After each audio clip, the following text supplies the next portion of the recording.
जय, कैसे आप लोग? होपफुली बहुत अच्छे होंगे। ऑर्गेनिक केमिस्ट्री, स्टीरियो केमिस्ट्री चल रहा है। स्टीरियो केमिस्ट्री के अंदर जो नया सीखने वाले हैं वो हमारा टॉपिक क्या है? Confirmation of ethane. अब सबसे पहले इस जानने से पहले हम चलते हैं इस वर्ड पे। कन्फर्मेशन क्या होता है? कन्फर्मेशन को समझने के लिए एक मॉडल की हेल्प लेते हैं। कन्फर्मेशन जो वर्ड है उसका मीनिंग क्या है कि किसी भी मॉलिक्यूल, किसी भी मॉलिक्यूल के अंदर एटम की रेस्पेक्टिव पोजीशंस क्या हो? चेंज। अब एक बार इन दोनों ग्रीन बोल्स को देखिए, क्या हो रही है? एटम्स की पोजीशन चेंज हो रही है एक ही मॉलिक्यूल। अब चेंज हो कैसे रही है? इन दोनों, ये जो कार्बन है ये एथेन है, देखिए ये कार्बन और ये कार्बन, ठीक है। इससे 3 हाइड्रोजन अटैच है, इससे भी 3 हाइड्रोजन अटैच है। अब मैंने क्या बोला है कि मैं समझना चाहता हूँ कि कंफर्मेशन क्या है। कंफर्मेशन का मतलब यह है कि किसी भी मॉलिक्यूल, जैसे हमने एथेन मॉलिक्यूल लिया, इनमें इन एटम्स के रेस्पेक्टिव पोजीशन क्या हो रही है? चेंज। देखिए ग्रीन बॉल दूर जा रही है इससे, दूसरी ग्रीन बॉल से, तो इसका मतलब ये होगा कि अब देखिए ये पोजीशन, ये पोजीशन, ये सारी की सारी पोजीशन क्या है? कंफर्मेशन। एक ही मॉलिक्यूल में है, वो कैसे लिए? ये जो कार्बन कार्बन सिंगल बॉन्ड, इसको मैंने पकड़ रखा, ये क्या कर रहा है? रोटेशन कर रहा है। तो क्या होता है कंफर्मेशन? लिख लेते हैं, डिफरेंट अरेंजमेंट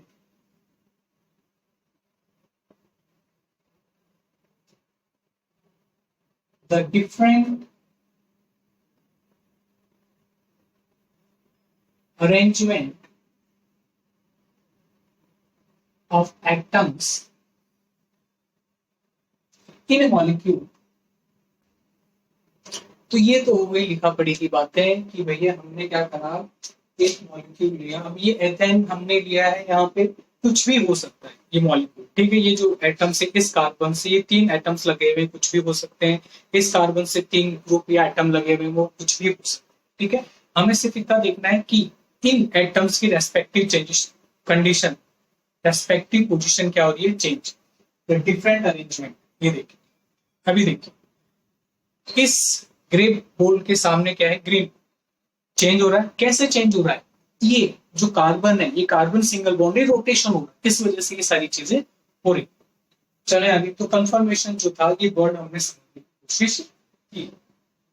अब आगे चलते हैं। जब ये रोटेशन हम करा रहे हैं तो उसमें आपको एक प्रॉब्लम आएगी। क्या रोटेशन अपने आप हो जाएगा? इस मॉलिक्यूल को मैं ऐसा रख देता, क्या रोटेशन अपने आप होगा? नहीं होगा। क्यों? क्योंकि इसके लिए एनर्जी नीड, एनर्जी चाहिए। अब ये एनर्जी क्या काम करती है? ऐसी क्या चीज है इसके अंदर जो इसको रोटेशन से, फ्री रोटेशन है लेकिन अपने आप को नहीं हो पा रहा, तो उसके लिए एक वर्ड देखते हैं पहले।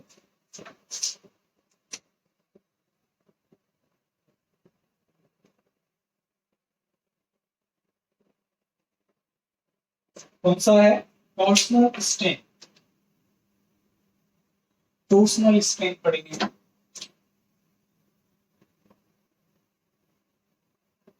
तो टॉर्सनल स्ट्रेन क्या चीज है उसको हम देखते हैं सबसे पहले। ये समझना बहुत जरूरी है। अगर हमने ये सब नहीं समझा तो हम इसको नहीं समझ पाएंगे। क्यों मैंने ये वर्ड क्यों लिखा टॉर्सनल स्ट्रेन? कि जब मैं इसको रोटेट कर रहा हूं तो क्या क्या चीजें हो रही है। तो देखिए ये एटम, ये एटम, ठीक है, एक दूसरे के सामने, इसका मतलब होगा इन पे इलेक्ट्रॉन क्लाउड्स क्या है? Electron cloud.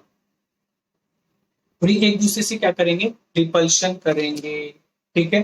तो टॉर्सनल स्ट्रेन क्या होता है? द हिंडर्ड रोटेशन, पहले हम लिख लेते हैं फिर इसको समझने की कोशिश करते हैं। The hindered rotation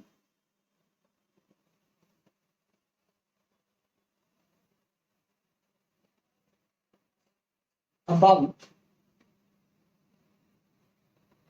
carbon carbon single bond. The hindered rotation about carbon carbon single bond, ये ऐसा स्ट्रेन है जो सिंगल बॉन्ड को रोटेशन से रोकता है।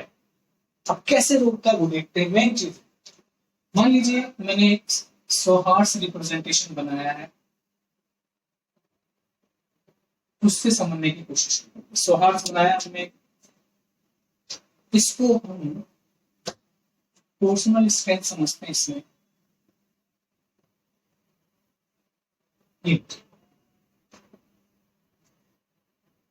यहाँ पे कोई भी एटम्स होंगे, अभी हम एथेन की बात नहीं कर रहे, हम पूरे जो भी मॉलिक्यूल होगा हमारे सामने उनकी बात कर रहे हैं। तो देखिए इसके अंदर क्या है, ये एटम, इसके सामने ये, इसके सामने ये और इसके सामने ये।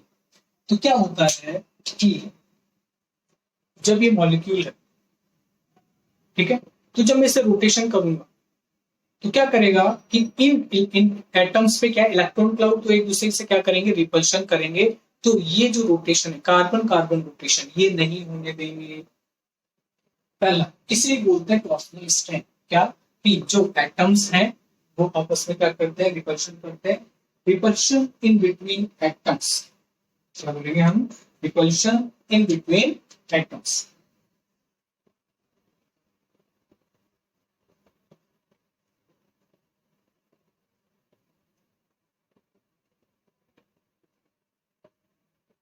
अब आप बोलोगे कि एटम्स में ही होता है और किसी में नहीं होता है? बिल्कुल होता है। देखिए एक और केस देखते हैं,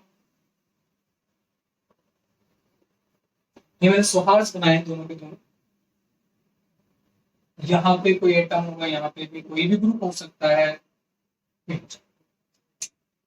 अभी जो बॉन्ड है इनके बीच में भी तो रिपल्शन होगा, सुना है क्या? ये जो बॉन्ड्स है, कौन से बॉन्ड है मैं आपको दिखाऊंगा। ये मॉडल है, ये जो बॉन्ड है फ्री बॉन्ड, इनके बीच में भी क्या होता है, रिपल्शन, जिसके कारण क्या होता है, ये फ्री रोटेशन में प्रॉब्लम क्रिएट करता है। ये जो प्रॉब्लम क्रिएट हो रही है ये टॉर्सनल स्ट्रेन है। ठीक है, तो क्या बोलेंगे इसके अंदर, रिपल्शन इन बिटवीन बॉन्ड्स। ये दोनों तो मैंने बनाया, सौहार्द बनाया है, एक्लिप्स। अब मैं एक स्टैगर्ड बना,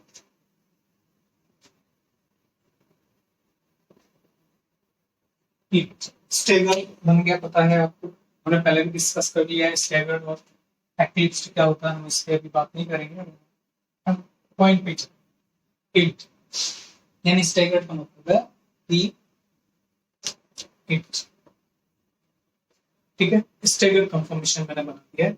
अब मैं क्या बोल रहा हूँ कि इसका एंटी बॉन्डिंग ये रहा, इसका एंटी बॉन्डिंग ये रहा। तो बॉन्डिंग और एंटी बॉन्डिंग में इंट्रैक्शन होगा। ठीक है, बॉन्डिंग और एंटी बॉन्डिंग में क्या होगा, इंट्रैक्शन होगा। इंट्रैक्शन होगा तो इंट्रैक्शन बना देते हैं। तो क्या लिखेंगे, इंट्रैक्शन इन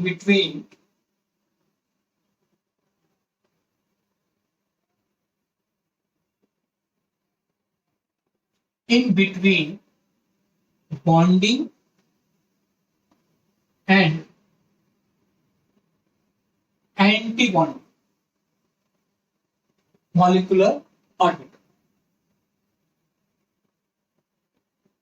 तो बॉन्डिंग और एंटी बॉन्डिंग मॉलिक्यूलर ऑर्बिटल जो है इनके बीच में अट्रैक्शन होगा, इसमें स्टेगर्ड में, इसीलिए इनकी जो एनर्जी है वो क्या हो जाएगी, कम हो जाएगी, इंट्रैक्शन होगा। अट्रैक्शन है कहने का आपको, यहाँ पे क्या है, रिपल्शन है। रिपल्शन होती है तो सिस्टम की एनर्जी कैसी हो जाती है, हाई हो जाती है, स्टेबिलिटी क्या हो जाती है। जब भी हम स्टैगर्ड और एक्लिप्स का क्या करते हैं, कंपैरिजन करते हैं, तो क्या बोलते हैं हम कि staggered is more stable then eclipse. चले, तो रीजन मैंने आपको बताया कि टॉर्सनल स्ट्रेन क्या होता है। टॉर्सनल स्ट्रेन का मीनिंग है कि ये जो कार्बन कार्बन सिंगल बॉन्ड में जो प्रॉब्लम आ रही है रोटेशन देने के अंदर, फ्री रोटेशन तो है लेकिन फिर भी एनर्जी तो लग रही है। तो ये किस लिए लग रही है, किस कारण से लग रही है, उससे क्या बोलते हैं, टॉर्सनल स्ट्रेन। चलो आगे जाओ, ये तो था टॉर्सनल स्ट्रेन। अब हम एक और टर्म देख लेते हैं, उसके बाद में हम थोड़ा सा आगे चलेंगे। और वो टर्म है हमारे डाईहाइड्रल एंगल। कौन सा एंगल है, डाईहाइड्रल एंगल। चलो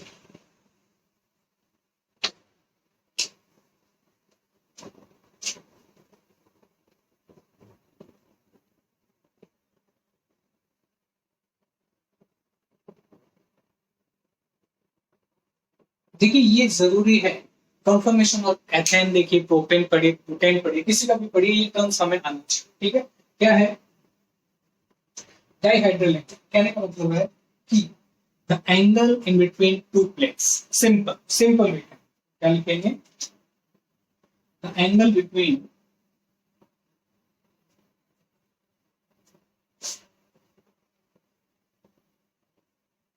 the angle in between two planes which can be defined कौन सा प्लेन से। अब इसको समझने के लिए देखिए क्या है, मैं ये दो हटा देता हूं। अब देखिए मैं क्या बोलने जा रहा हूं, इसमें the angle in between two planes are called dihedral angle. ये देखिए आपको ये बॉल दिख रही वन, ये ब्लैक बॉल दिख रही टू, और एक ये वाली ब्लैक बॉल है, तीन बॉल दिख रही। ठीक, तो जब मैं इसका ऐसे रख रहा हूँ इसको, अब मैं इसको देखिए क्या, ये दिख रहा है ये, तो ये वाला प्लेन हो गया इसके अंदर ये अभी, और इस ग्रीन बॉल को देखिए, ये देखिए ऐसे, ये दोनों ब्लैक बॉल हो गए, अब एक दूसरे के आमने सामने ही ब्लैक बॉल्स, और इन ब्लैक बॉल्स पे क्या लगा होंगे हाइड्रोजन या कोई भी एटम हो सकता है। इनके बीच का एंगल बताइए कितना है, इसका एंगल ये वाला प्लेन और ये वाला प्लेन, इनके बीच में क्या होता है 60 डिग्री का एंगल, तो इसे बोलते हैं डाइहाइड्रल एंगल। यानी दो प्लेन, एक प्लेन इसका, दूसरा प्लेन इसका, इन दो प्लेन्स के बीच का जो एंगल है उसे क्या बोलते हैं डाइहाइड्रल एंगल। ठीक, ये हमने देखा। अभी डाइहाइड्रल जो एंगल क्या है, डिफाइंड बाय 3। अब इसको समझते हैं क्या है, इधर देखो, मैंने क्या बोला, मैं डाइहाइड्रल एंगल पढ़ रहा हूँ। डाइहाइड्रल एंगल सिंपली क्या होती है, ये फर्स्ट हाफ है इसका, the angle in between the two planes, दो प्लेन के बीच में क्या है, दो प्लेन के बीच का एंगल देखिए। और ये जो प्लेन है उसमें से तीन ही एटम होने चाहिए, तो ध्यान से देखिए 1 2 3। तो अगर मैं इसको करता हूं तो ये वाला प्लेन हो गया जिसमें मैंने इसको रखा फर्स्ट पे। ये मैं बोल रहा हूँ इस ग्रीन बॉल के रेस्पेक्ट में कौन कौन से एटम आ रहे हैं, ध्यान से देखिए 1 2 3। ओके, अब इस पे आ जाइए, इस ब्लैक बॉल के रेस्पेक्ट में कौन सी वाली, जो ये, इसके लिए भी देखिए कि ये वाला प्लेन आ गया, इसके अंदर कौन कौन सी बॉल सारी, तीनों की तीनों ब्लैक जो मैंने पकड़ रखी है, और दो बाकी की दो जो मेरे हाथ में, तीन हो गए। इसके सेंस में भी तीन एटम्स, ये प्लेन एक हो गया और एक प्लेन हो गया, इसमें भी तीन बॉलें आ रही है, तो तीन एटम हो गए। तो क्या बोला, the angle in between the planes where each angle is defined by the three atoms. अब इनके बीच में एंगल देखते हैं, इन दोनों बॉल्स के बीच में कितना एंगल है, 0 60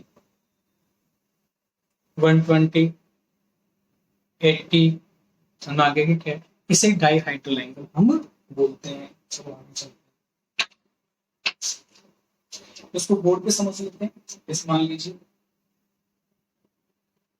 न्यूमान बनाया है मैंने,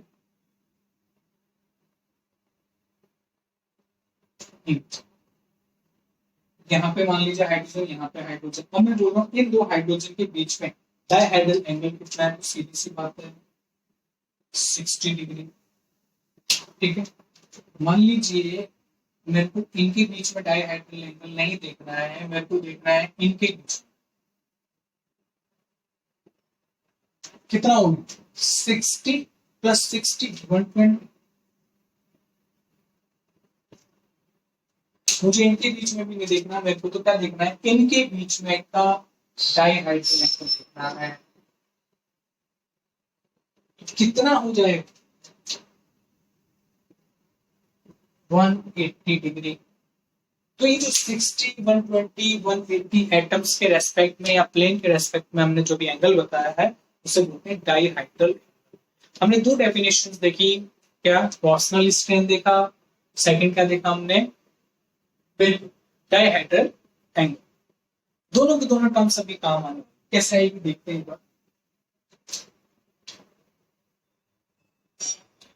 अब हम ले लेते हैं ethane. Ethane, confirmation of ethane. तो एथेन अब हमारा पिक्चर का हीरो हमेशा स्टार्टिंग में नहीं आता, पहले क्या होता है कोई थोड़ा सा बनता है, थोड़ा सा माहौल बनता है, उसके बाद में एंट्री ऐसा है। अब एथेन क्या है, एथेन ये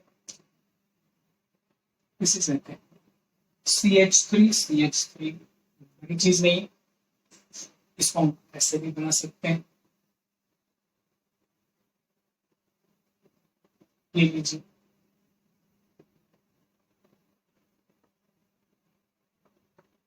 सिंपल, 11th क्लास का बच्चा भी। मैं आपको बोलूँ इसके अंदर आपको बनाना है एथेन का न्यूमान, बनाते हैं कोई कौन सी बड़ी चीज। अब जब भी मैं आपको बोलूंगा कि एथेन का न्यूमान बनाइए तो आप उससे क्वेश्चन करेंगे स्टैगर्ड बनाओगे एक्लिप्स, मैं बोलूंगा दोनों बनाइए, ठीक है लीजिए।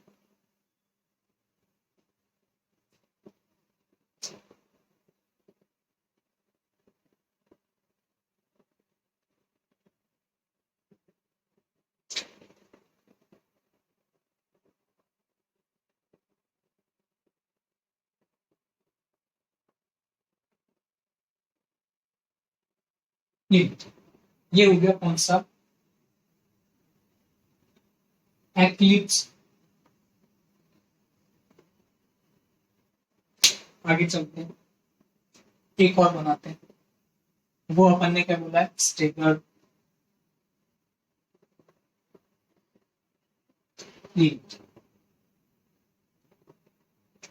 और स्टेगर्ड बनाने के लिए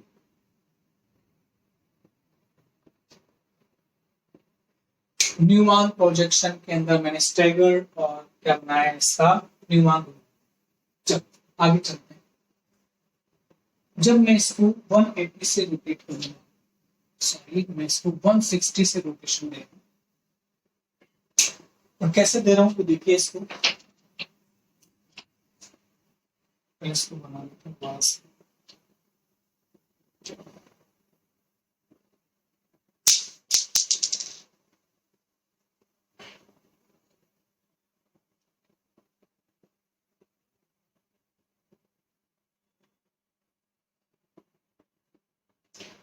हम इसके अंदर देखेंगे न्यूमान। न्यूमान क्या है, न्यूमान जो है फ्रंट व्यू रिप्रेजेंटेशन है।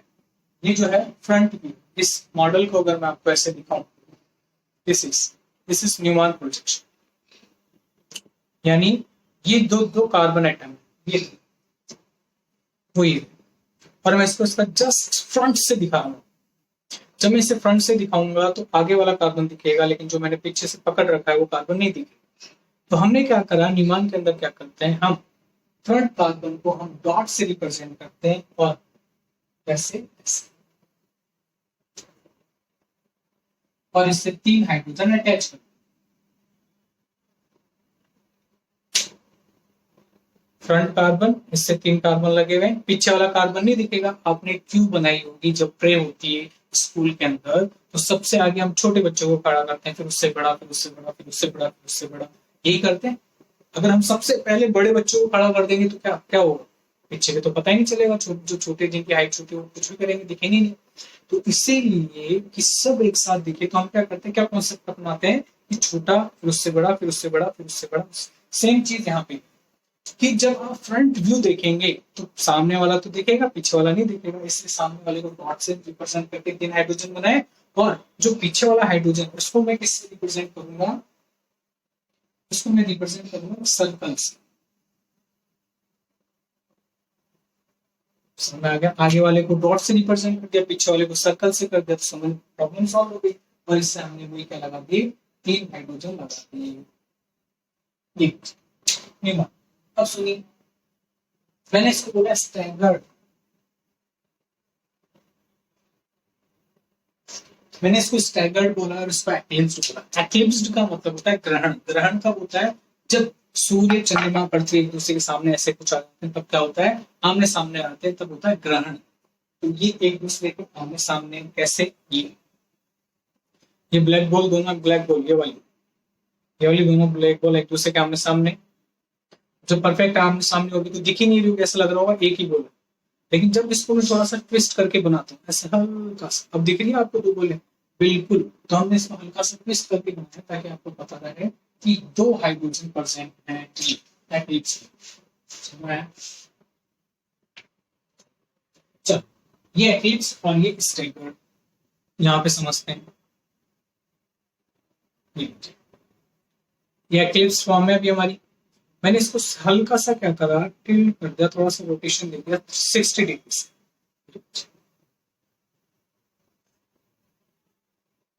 तो ध्यान से, इस बॉल के अगेंस्ट में ये वाला बॉल, ये वाला एटम है, और इन दोनों एटम्स के बीच में, इन दोनों एटम्स के बीच में ध्यान से देखिए 60 डिग्री का है।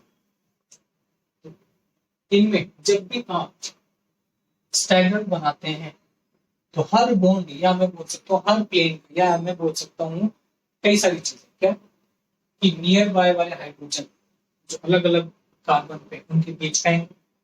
दूसरा टर्म यूज में ले सकता हूँ इन बॉन्ड्स के बीच का एंगल। और तीसरा जो था क्या बोल सकता हूँ, डाई हाइड्रोजन एंगल। कितना है, 60 डिग्री का। ये तो पता है। चलो, और भी इजी, आप तो ये देख लें कि इसके अगेंस्ट है क्या। बिल्कुल, कुछ आप स्टेगर्ड बोल सकते हैं। अब आप करते हैं इसमें एंगल क्या है, तो देखिए, ठीक है, डाइहाइड्रल एंगल क्या क्या हो सकते हैं। इस हाइड्रोजन और इस हाइड्रोजन के बीच में ये दो ग्रीन बॉल दिख रही है, इन दोनों बीच के अभी एंगल क्या है, 0 डिग्री। दोनों एक दूसरे के आगे पीछे 0 डिग्री हो सकता है।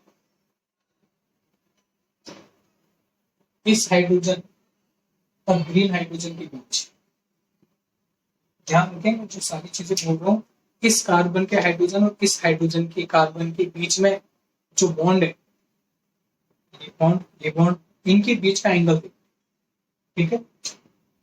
इस और इस हाइड्रोजन के बीच में एंगल क्या है, 120।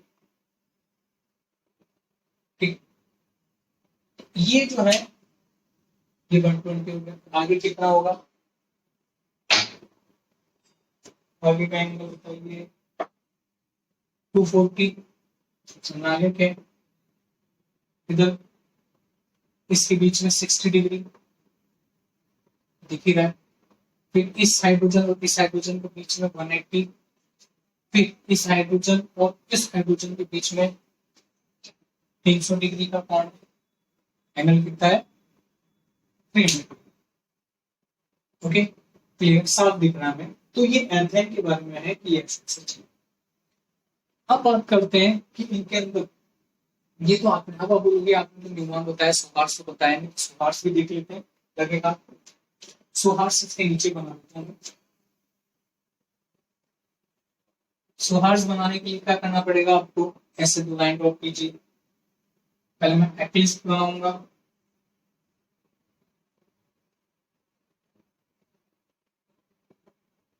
H H H H. Sohars is a side view representation and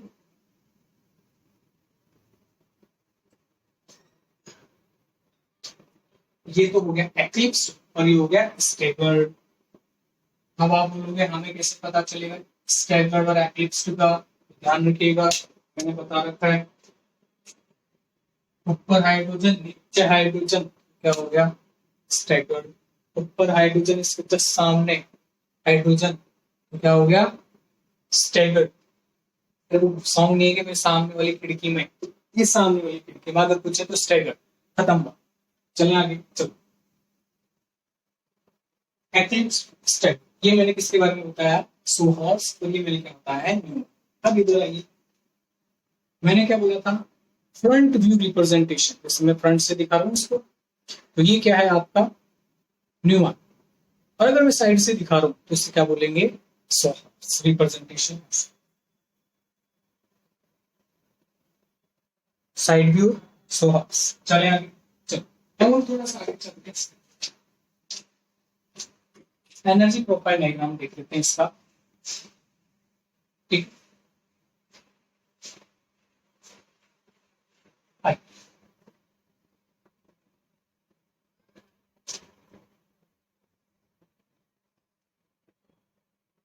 energy profile diagram में यहां तो हम लेंगे रोटेशन,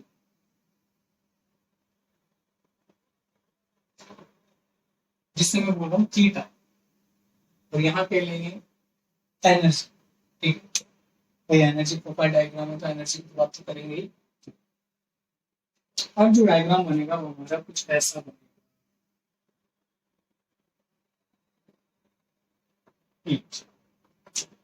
आपको लग रहा होगा शाम चल रहा है, कहीं को तो लग रहा होगा पहाड़ बना दिया होगा, बिल्कुल लगना चाहिए इसका। ड्राइंग है तो आपकी ये जो है मिनिमम एनर्जी है, और ये जो एनर्जी गैप है मिनिमम से मैक्सिमम के बीच में, ये आप कई बुक्स में देखेंगे वहां मिलेगा 2.9 किलो कैलोरी पर मोल, कई बुक्स में आपको मिलेगा 3 किलो कैलोरी पर मोल, 2.9 या 3। ठीक है, अब ये किन किन के बीच का गैप है, क्या है, क्या चीज है, तो सुनिए। ये टॉप में जो है वो है आपके ये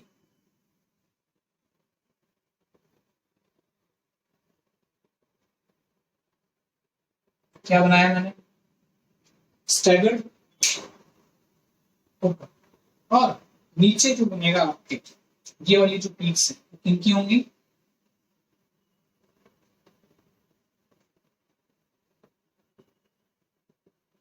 वो होंगी एक्लिप्स, कहीं की होगी एक्लिप्स फॉर्म की होगी।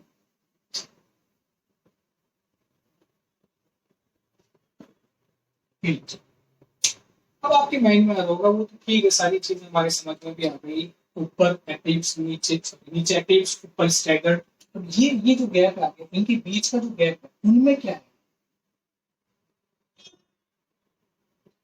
इनके बीच के गैप का क्या, ये किससे फिल करें, ध्यान रखिएगा। जब ऐसी चीजें हों हम इनके बीच में, मैं आपको बोलूं कि स्टैगर्ड फिक्स्ड, ठीक है, या फिर मैं बोलूं एथेन का कंफर्मर, कितने कंफर्मर बनेंगे, तो ध्यान से देखिए रोटेशन देखो, 1 2 3 4 5, जितनी भी हर कंडीशन, हर सेकंड, हर मिली सेकंड के अंदर जो भी एटम्स की रेस्पेक्टिव पोजीशन से सब नोटेट, ये भी ये भी ये भी ये भी ये भी ये भी ये भी ये भी ये भी ये भी J B J B J B J B J B J B सारे की सारी J B J B J B J B J B J B सारे, यानी इनफाइनाइट कंफर्मेशन बनेंगे, और इनके बीच की जो कंडीशन है उसको हम बोलते हैं स्क्यू, क्या बोलते हैं, स्क्यू, क्या बोला हमने, स्क्यू फॉर्म है, और ये इनके बीच में एग्जिस्ट करेगी। अब बात करते हैं एनर्जी की, ठीक है, तो सुनो, जब बॉन्ड एक दूसरे के आमने सामने होते हैं, आगे पीछे होते हैं ऐसे, एक्लिप्स की बात करें, दोनों एटम जो है ऐसे, ये दोनों हाइड्रोजन एक दूसरे के आमने सामने, ठीक है, पीछे वाला दिख नहीं रहा, एक्लिप्स फॉर्म है। जब ये दोनों एक दूसरे के पास पास रहेंगे, डिस्टेंस कम हो गई तो क्या होगा, रिपल्शन ज्यादा होगा, रिपल्शन ज्यादा होगी तो उनकी पोटेंशियल एनर्जी इंक्रीज हो जाएगी, जब पोटेंशियल एनर्जी इंक्रीज हो जाएगी तो इनका स्टेबिलिटी क्या हो जाएगी, डाउन हो जाएगी। हम बोल सकते हैं एनर्जी जो है, हम स्टेबिलिटी देख लेते हैं, स्टेबिलिटी ऑर्डर, स्टेबिलिटी ऑर्डर किसका, देखिए सबसे ज्यादा स्टेबल कौन होगा, एक्लिप्स या स्टैगर, ऑब्वियसली स्टैगर,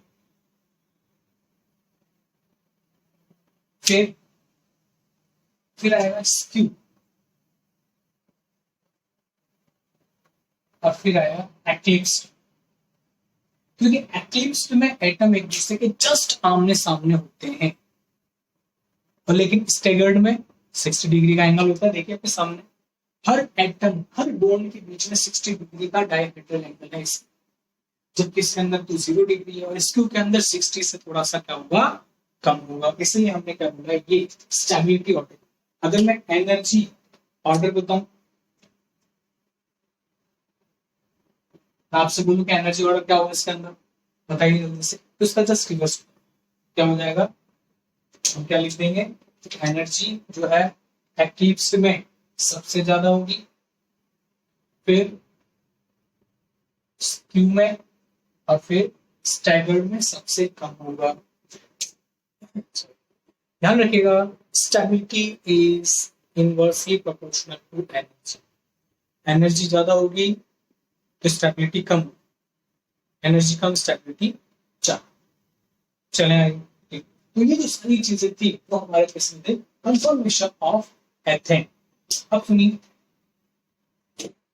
रिवाइज करते हैं पूरे आज के टॉपिक जो था वो कंफर्मेशन ऑफ एथेन। सबसे पहले हमने क्या करा, कंफर्मेशन की क्या देखी, डेफिनेशन देखी। क्या डेफिनेशन थी, different arrangement of atoms in A molecule.